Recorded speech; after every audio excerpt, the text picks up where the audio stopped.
Hey everybody, Marty here alongside Nathan Vella from Capy Games. Nathan, you came down from Canada. I'm here again. Yeah. All the way. I fly back to Toronto every day and for then fly each of back these videos. here. I know, it's been amazing for you. I basically have been living on an airplane. Yeah, well that's pretty exciting. It's like that George Clooney movie. Yeah. Yeah. I'm basically George Clooney. Yeah, sure. I was talking about Batman and Robin. Yeah, so, yeah exactly. Okay, we're on the same page. Big copies. Yeah. So we're here with Super Time Force, which you know, if you've been following our podcasts and our articles, you know we've been super hyped for the last few years. It's finally, hopefully, coming out very soon. Yeah. We're looking May June-ish. May June-ish. On we're playing on 360, also coming to Xbox One. Yeah, so this is part 3 of our series. We've had go back and if you haven't seen them, check out our intro video, and then our trip through Atlantis, which ended with spoilers, killing a giant, terrifying squid. Yep. What are we gonna do right now? What are we seeing? This is a dino playing hoops. Yeah, it's a dino playing hoops. We're actually gonna hop into the Jurassic era. Okay. So, again, Commander Pietzke not necessarily the best at doing things that are very effective. Sure. In this case, he really wants to save the dinosaurs from extinction. Okay. Seems like a smart call. Yeah. Well, he just killed a couple of them, so that's that's okay. Business. Collateral damage. Yeah, Collateral dino there damage. So yeah, we're gonna go back in time to the Jurassic era, not the Jurassic Park era. Sure, Again, don't want to get sued. No one's getting sued here. And we're gonna murder some dinosaurs while trying to save them. Okay, well that's good. So yeah, every level in the game, every world in the game is basically about the Super Time Force trying to right some kind of ridiculous wrong that happened throughout time. Sure. And the lack of dinosaurs in our present-day world is kind of messed up. Like, yeah, I think it'd be pretty rad to have dinosaurs. Yeah. So I mean, anyone who's seen the movie Jurassic Park knows that there's no way that could turn out badly. Yeah, it'll turn out very well actually. So yeah, you can go back. You can basically fight your way through a lot of these time periods by choosing a lot of the different characters.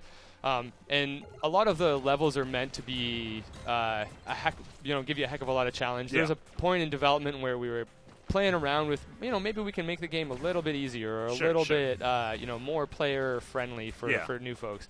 But instead, we decided that we were just going to make it tough as nails and really force people to think about how the time rewind mechanic and how death in this game is actually super important to it. Yeah. I feel like we're in a good period right now where there's a lot of games that are super tough, but they respect the player. They're not tough in cheap ways. Things like Dark Souls, Meat Boy. Yep. You're not gonna die in this game because we secretly hide something and it pops out and murders you. You're always going to die because you got shot by something that you could have killed, or you ran into something you shouldn't have run into. It's going to force you to think a lot about what characters you're using and when you're using them and why you're using them. And if a player wants to, they can just play as Jean Rambois the entire game. Okay. They don't need to save any characters. They don't need to play as anybody else. But a different character or a different player might decide to use the characters very strategically. Play as the defensive character to stop their teammates from dying so they can team up with them and have the extra hit points. They might decide that, like, in this situation I could hide behind this wall and play as Amy McKillen and snipe through the wall because her gun will actually blast through walls. Okay, nice. And all of those different characters and all of the different kind of selections of how you choose to use characters let you really play the game in a different style. And for us, if we're going to make a really hard game, we have to make sure that the player can play it whatever way they want. Sure, you have to make sure they go all in. Yeah. It's not a one style and that's all. It's a kind of a, pick your path through the game. And so what sort of iterative process was there throughout development in when you said you guys sort of contemplated reining it back a little bit, what would that have included? Just different difficulty levels? Or? We talked a lot about difficulty levels. We also talked a bunch about getting rid of the time limits. We talked a bunch about maybe we can just have maybe you have a health bar. You don't die with one hit necessarily. There's a whole bunch of discussion around it, and there's also a whole lot of discussion around how does the time mechanic actually even work? The original version of the game automatically rewound you back to the start every time that you died. It was kind of out of your control. Yeah, was that a version that was at PAX? That was the original version that we showed at PAX after 30 days of making the game. Yeah. But we really wanted to make sure that at every point, and that's why you can pick any character at any point. That's why you can choose to time out wherever you want. That's why you can scrub through whenever you want.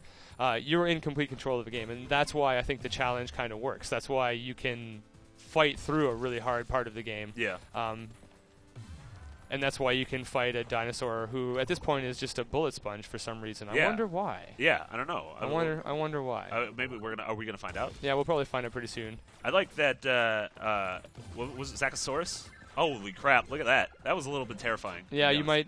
It's the survival of the fittest. Yeah, there you go. That guy's obviously the fittest because he's got armor and he's got a cannon on his temple. Yeah, you're gonna see throughout the game that as you progress, there's more and more robots attacking you, and the robots' impact, the Bloundbots' impact on the world increases as you go through. So you're not the only one who's trying to change history. You're trying to change history for the better. You are trying to, and Dr. Infinity trying to mess you up a little bit. Yeah, yeah. He's definitely not a rad dude. So Zackasaurus is a tagger.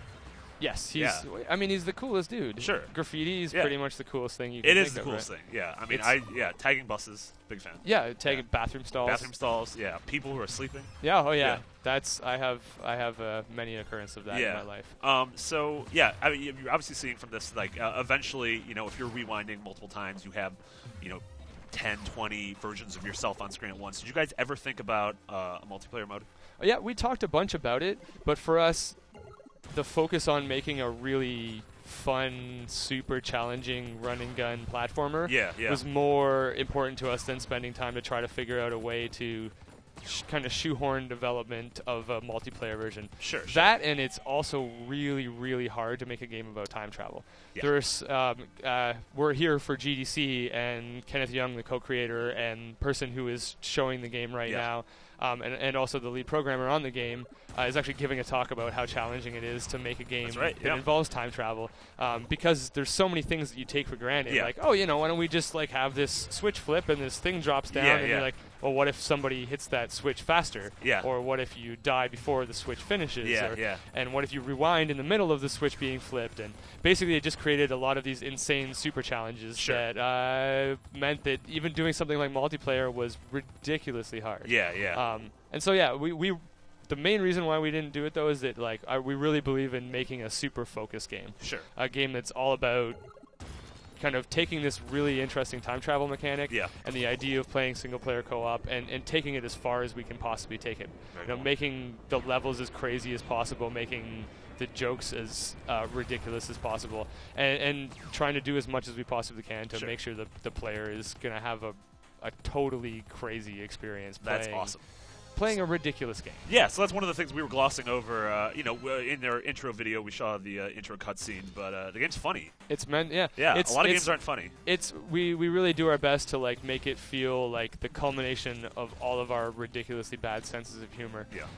Riffing on a lot of the 80s films and 90s films that we love, but also trying to call out the fact that sometimes games can be kind of stupid and still ridiculously hard at the same time. Exactly. And I feel like those are the games we grew up on. If you really try to stop and think about any NES game or any arcade game, most of them are real dumb. Yeah, Battletoads is probably the dumbest game. Those guys were rad, though. And that's they're super cool. Yeah.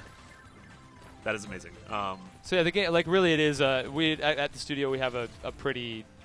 Most of the time is spent joking about things while making games, or joking about things while not even making games. And then realizing, hey, we should put this in the game. And that it really is. This game is the first chance that we've had to really go balls to the wall, ridiculous jokes. Kitchen sink it. And there's a whole lot of stuff hidden in the game that you won't even really notice on your first playthrough. In the background, a cop in a crash car eating donuts repeatedly. Because what's not funny about cops eating donuts? I think that's prime comedy. That was one of George Carlin's 7 pillars of comedy. Exactly. So this is it's safe to say this is the funniest game in Canadian history. Canadians typically known for being the funniest people on the planet. Sure. The most apologetic. I played Far Cry 2. I know how funny. Yeah, that game is hilarious. Malaria? Yeah. What's funnier Malarious. than that? That was good. All right, so this was part 3 of our 5-part series on Super Time Force. We're going to have a lot more for you, so for more on Capybara and Super Time Force, keep it here on IGN. Don't go anywhere.